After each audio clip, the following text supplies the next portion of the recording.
berduka cita nih Mbak ya atas kepergian ibu Anda sendiri. Oke, Mbak. Mohon doanya buat ibu saya ya. Siap. Kita sekeluarga masih dalam proses mencerna semua ini sih. Ya pastinya ya kita kan cuma manusia biasa ya, di mana-mana kita kalau misalnya namanya baru ditinggal keluarga, kerabat terdekat gitu kan. Apalagi ini orang tua gitu, ibu saya sendiri, pasti kita awalnya tidak bisa nerima gitu. Tapi ini adalah kenyataan yang emang ya itu udah ketetapan Allah gitu kan. Kita juga harus bisa menerima meskipun sulit gitu. Jadi ya makanya kita ngomong bertiga, kayak aku, Ciki, Ayah gitu, kayak we're in this together ya. Emang ini nggak mudah, tapi ya kita harus saling menguatkan aja gitu. Jadi ya berproses aja sih menurut saya gitu. Itu kayaknya rasa sakitnya emang nggak akan pernah hilang juga, tapi kita belajar untuk bisa beradaptasi dengan rasa itu gitu. Karena ya biar gimana ibu saya yang nggak ada yang gantiin lah, ibu saya cuma ada satu di dunia gitu. The very special woman yang Saham.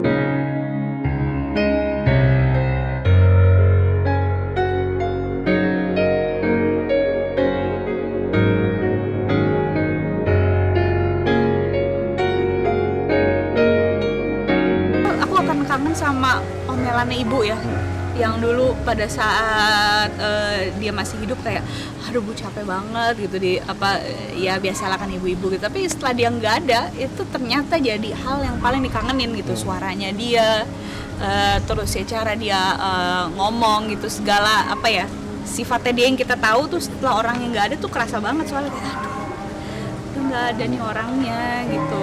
Itu rasanya ya buat orang yang udah kehilangan orang tua, tau lah rasanya gimana ya, that emptiness gitu ya.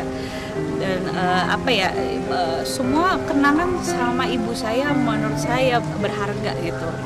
Mau seperti apapun kenangannya, buat saya waktu sama orang tua itu sangat precious sekali. Makanya menurut aku nih teman-teman, mumpung kalian bagi yang masih punya nih orang tua lengkap gitu, atau yang masih ada orang tuanya, dijaga guys, karena waktu itu berharga banget dan tidak bisa diulang. Jadi sayangilah keluarga dan orang tua kalian selagi mereka masih ada. Sampai akhir hayatnya ibu saya tuh masya Allah banget, masih waktu ditemuin udah hilang gitu ya, itu tuh dia posisinya lagi kayak abis baca Quran sama kayak abis bimbingan sama mahasiswanya gitu. Jadi even sampai akhir hayatnya pun dia tetap menuntut, ya istiqomahnya dalam menuntut ilmu dan juga beribadah gitu. Ibu saya tuh masya Allah banget, ngajinya rajin, nggak pernah ditinggalin gitu.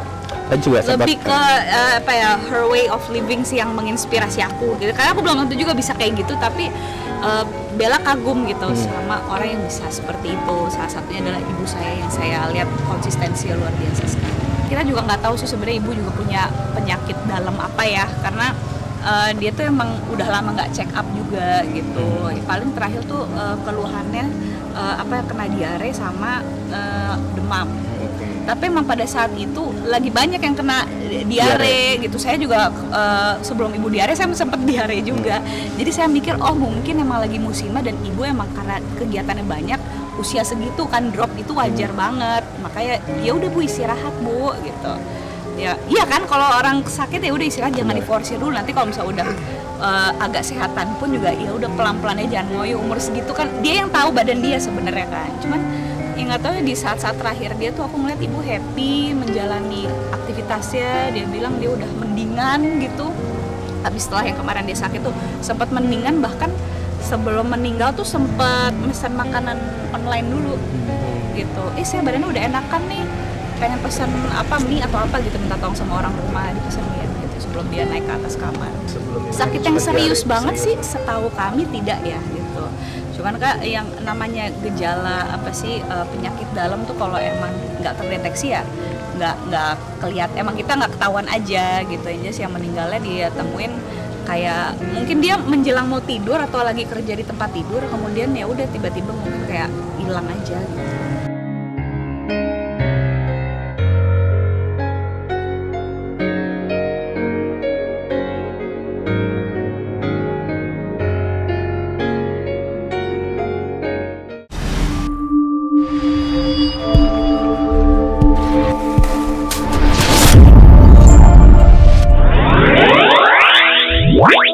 Wow.